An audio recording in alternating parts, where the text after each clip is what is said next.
नमस्कार, बहुत बहुत स्वागत मेरे प्यारे प्यारे सुनने वालों का।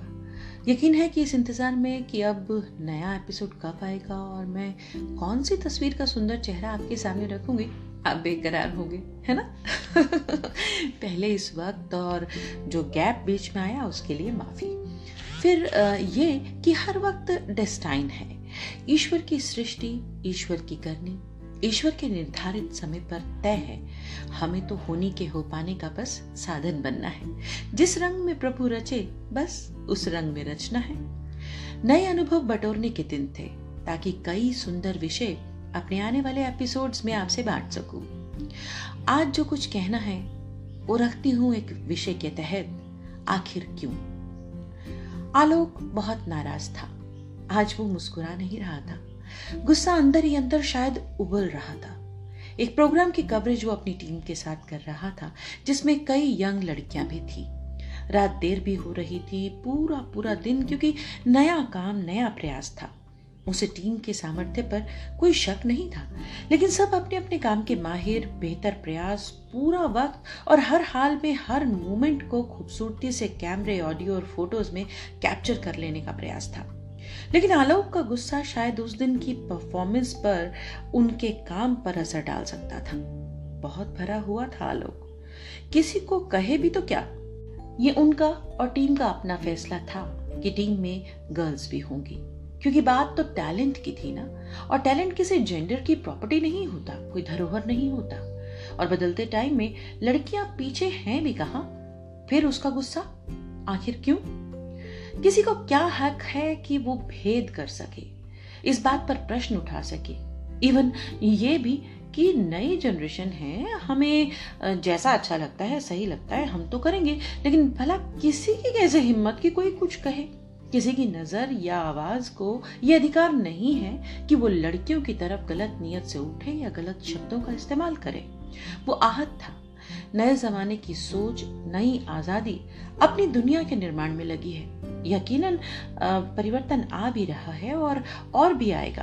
कुछ पुरानी पीढ़ी ने अपनी नई पीढ़ी का दामन थाम भी लिया है, साथ भी दे रहे हैं। लेकिन फिर भी कुछ लोग अभी भी अपनी गहरी पुरानी परंपराओं और धारणाओं के साथ जुड़े हैं।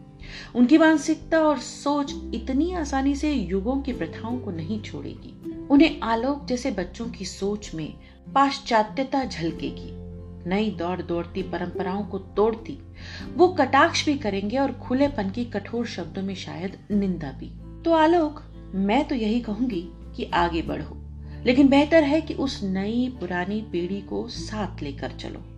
बात केवल उतनी ही देर की है जब आपको उस माहौल, उन लोगों में उठना बैठना है, काम करना है।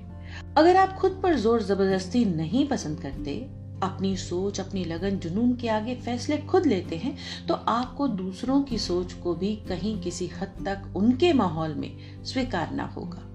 आगे बढ़ने वाले के पास ये वक्त लक्ष्य साधने का है, सफलता की नई सीढ़ियां चढ़ने का है। नए पुराने तंतुओं का बखिया उधेड़ेंगे तो बनेगा नहीं, बल्कि बहुत कुछ टूटता जाएगा। आगे बढ़ने में बाधा आएगी।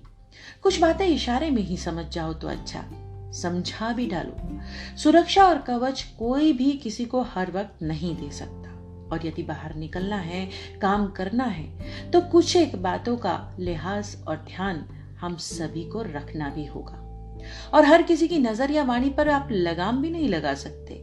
बेहतर यही है कि सीख लो कि विषम परिस्थितियों में हमने अपना टेम्पर नहीं लूज करना। गुस्सा कई बड़ी बड़ी समस्याओं की वजह बन सकता है। कांटेक्ट बनाने की उम्र में कुछ रिश्ते खराब, तो बस इसका असर दूर तक होगा। और जिंदगी की कुछ जंग तो वाकई हर एक की अपनी होती है, और कई बार वजह टटोल लेना हल को आसान कर देता है। कारण ही ना देना मुझे तो लगता है कि सबसे बेहतर है। जिंदगी में शौक पूरे करने के लिए भी तो अनेकों अवसर होते हैं ना, लेकिन काम के वक्त यदि हम काम में ही जुटे तो परिणाम बेहतर आते हैं। उम्मीद करती हूँ कि जो समस्या सिर उठाकर आलोक के सामने आई है, वो इस नई पीढ़ी के बहुत से आलोक इस समय जूझ रहे हैं। तो समझो, क्या सबके प्रति निभाते, कोसते हुए, झल्लाते हुए आप एक सुंदर और सरल रास्ता अपने लिए बना पाओगे? दोस्ती बहुत बड़ी बात है, मेरा भी यही मानना है। और यदि किसी दोस्त की मर्यादा के प्रति आपकी अच्छी सोच है, आपके व्यक्तित्व का अच्छा गुण है, ये दोस्ती सलामत रहे। लेकिन एक बात, अगर दोस्त सच्चे हैं ना, तो अपने दोस्त को सही राय दें, उसे खुद में सशक्त होने की प्रेरणा दें, उसे माहौल मुताबिक ढलने को चाहे केवल पार्टिकुलर टाइम के लिए जरूर कहें। दोस्ती ऐसी ही होती है। यही कंसर्न तो आपकी दोस्ती को और मजबूत बनाता है, साथ ही दोस्त को भी। बहुत अच्छा लगा सवाल, और शायद जवाब भी आपको मिल गया। लेकिन फिर यही कहूंगी कि यह मेरी सोच है। शायद मेरी उम्र और तजुर्बा कहीं किसी सीमित दायरे में विचरता हुआ लगे। तुम इसे और आगे तक ले जाओ। मेरी सुनने और मानने की विवशता नहीं, लेकिन यकीन मानो कि अगर एक दोस्त बन के दोस्त ने कुछ कहा है, तो शायद ये बातें तुम्हारे भीतर आसानी से उतर जाएंगी। खुश रहो छोटे दोस्त। अब इस आखिर क्यों को नहीं उठाना, क्योंकि आपको तो अब आगे है बढ़ते जाना। मेरी बहुत सारी शुभकामनाएं, और आज बस इतना ही। आप सबकी भी दोस्त मैं पुनीता। मेरा नमस्कार।